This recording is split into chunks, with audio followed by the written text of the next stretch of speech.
Hey! That's enough.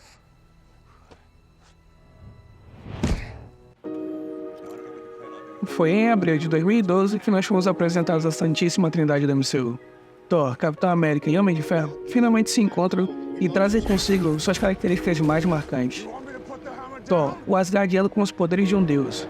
Capitão América com a sua honra e incansável moral. E Homem de Ferro com a sua genialidade e conhecimentos anos à frente do seu tempo. Com essa combinação, a Marvel criou o que se tornaria a maior franquia já vista. Uma saga que 7 anos depois encerraria sua história com o sacrifício final, o estalar de dedos de Tony.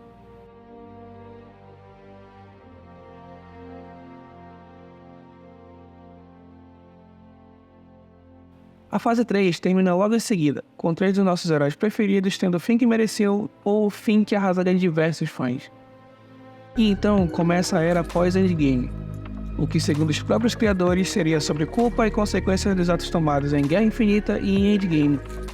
De certo modo, os próximos lançamentos deveriam ser a correção das 3 primeiras fases, onde os 3 principais personagens eram homens e com poucas mulheres que realmente deixaram alguma marca. E com tantos heróis fortes saindo de cena, a Marvel tinha a chance de trazer seus novos talentos para a tela, o que deveria ter sido uma experiência lucrativa para a Marvel e excitante para os fãs. Infelizmente, a era pós-Endgame tem se mostrado um grande fracasso multibilionário. Tirando Homem-Aranha Sem Volta para Casa e Guardiões da Galáxia, que entregaram praticamente tudo que a gente sonhou, todos os outros lançamentos, não só como séries, mas também filmes, não renderam um número significativo no box office ou na plataforma de streaming da Disney. Até mesmo o Thor, Amor e Trovão, que tinha um potencial gigantesco com a incrível história de Lady Thor, obteve uma das piores notas da Marvel no Rotten Tomatoes. E eu afirmo isso de coração partido, porque eu mesmo sou um grande fã da Marvel. Mas o que tem de errado com a era pós-Endgame? Eu acredito que os últimos lançamentos da Marvel têm errado em 3 pontos. Primeiro, a Saga do Infinito. Um dos elementos que moldaram a saga dos primeiros Vingadores foram as Joias do Infinito. Do primeiro Vingador até Endgame, as joias fizeram parte de pelo menos 92% dos conflitos.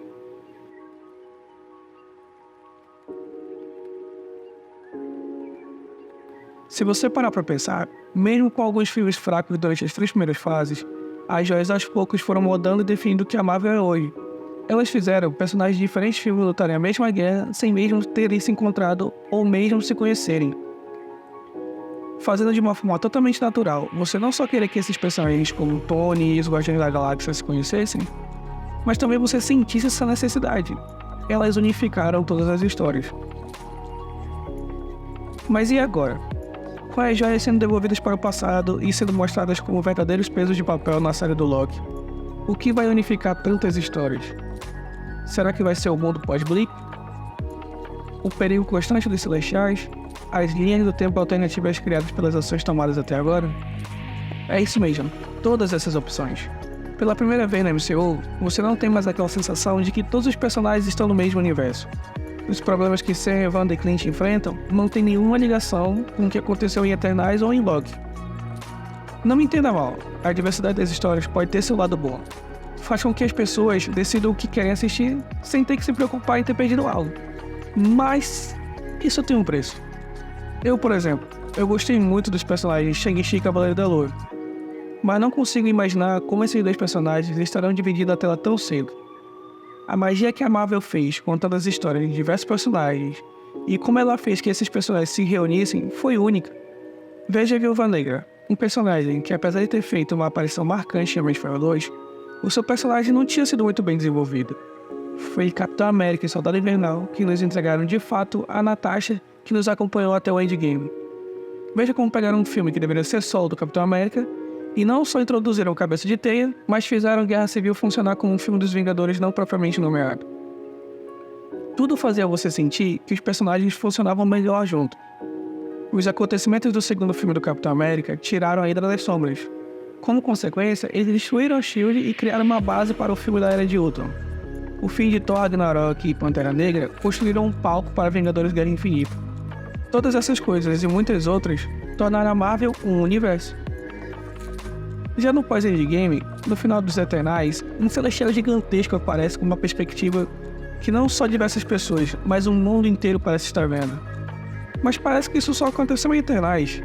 Em todos os outros projetos, os personagens estão lidando com seus próprios problemas. Seria injusto da minha parte dizer que eles não estão tentando lembrar a gente de que tudo está acontecendo no mesmo universo.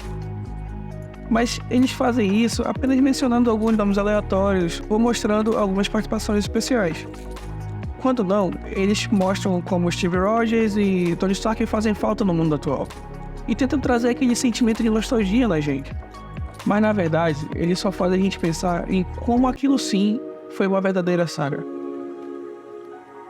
O que me leva à pergunta, para onde estão indo com tantas histórias? E aqui vai o meu segundo ponto, o terceiro ato. Caso você não saiba, o terceiro ato marca o clímax da história, quando a grande batalha aguardada pelo público realmente acontece. Tem uma adaptação de um livro onde Charlie Kaufman procura orientações sobre como terminar seu roteiro sobre Robert McKee. Encurtando a história, Nani te diz que para ter um ótimo roteiro ele precisa mandar muito bem no terceiro ato. Ele fala, você pode ter problemas e falhas, mas surpreenda no final e você terá um bom roteiro. A primeira fase da Marvel é um testamento para esse conselho. Como uma grande história, ela não é perfeita. Tivemos muitos problemas durante o desenvolvimento dela. Muitos mesmo. Mas no final, nós temos o primeiro filme dos Vingadores, que, sejamos sinceros, é incrível. Mas e no pós-Endgame?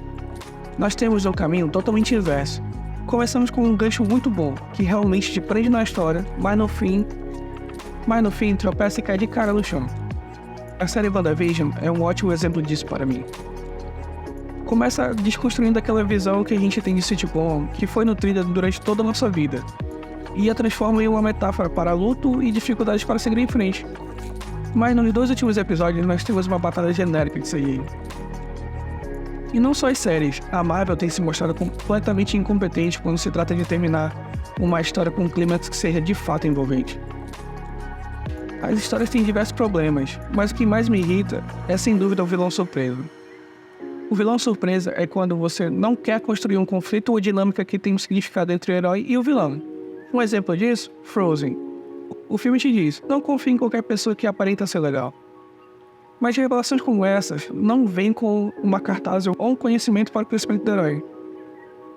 Em WandaVision, eles colocam a Agatha para retirar a culpa de Wanda sobre as ações que ela teve com uma cidade inteira. Em Falcão e Soldado Invernal, eles estipulam que o verdadeiro vilão é o dono da empresa dos seguros de vida, e não a Luizinha que explodiu os prédios com crianças e adultos dentro.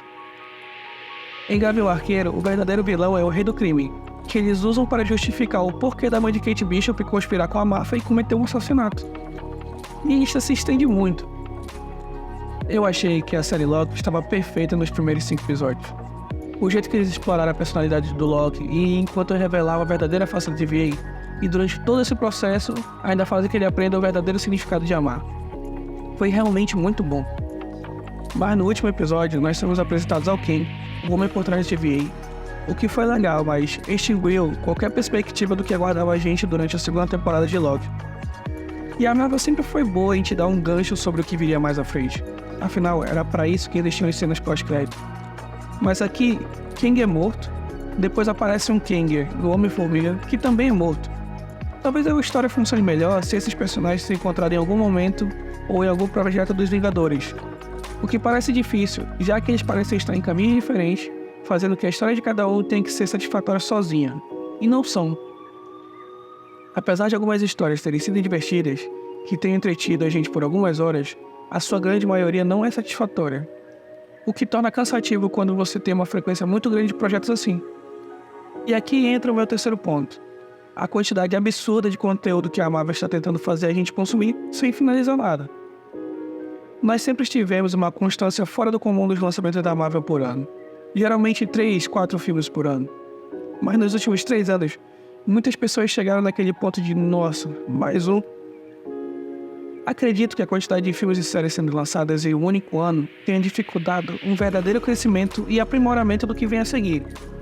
Quando você tem uma quantidade de séries e filmes sendo lançada todo ano, faz com que a comunidade tenha menos tempo para absorver o conteúdo do que está acontecendo. O que diminui a discussão sobre o que está sendo mostrado e, consequentemente, impede que a Marvel tenha tempo de dar um passo para trás e pensar: pera, isso aqui não está dando certo. Sem essa discussão, os lançamentos deixam de ser histórias que têm impacto na cultura pop e viram apenas conteúdo. algumas horas de distração para segurar você até as próximas horas de distração. Acredito que todo esse desespero também seja para que tenha mais coisas para exibir no Disney Plus. Parece que a Marvel acredita que quem lançar mais coisa ganha mais dinheiro. E eu não estou dizendo que tudo é ruim. Alguns dos momentos que eu mais gostei no MCU aconteceram na era pós-Endgame. O romance de WandaVision, as variações de Loki, como Wayne Wu e John Walker foram desenvolvidos como antagonistas, Cavaleiro da Lua e suas interações com o Khonshu. Se eu tivesse que escolher um momento, seria o spin-off dos Cabeças de Teia. O que pra mim mostra que o auge da Marvel é quando os seus heróis estão juntos. Mas todos esses momentos acabam sendo ofuscados pela quantidade de fracassos, de piadas desnecessárias e de histórias que não levam a lugar nenhum. Eu demorei um pouco para escrever esse roteiro porque eu quis repassar minha visão de fã da melhor forma possível. Se você gostou, não esqueça de se inscrever no canal e de deixar um like no vídeo. E lembre-se, isso não é a verdade absoluta, é apenas a minha opinião. Avengers!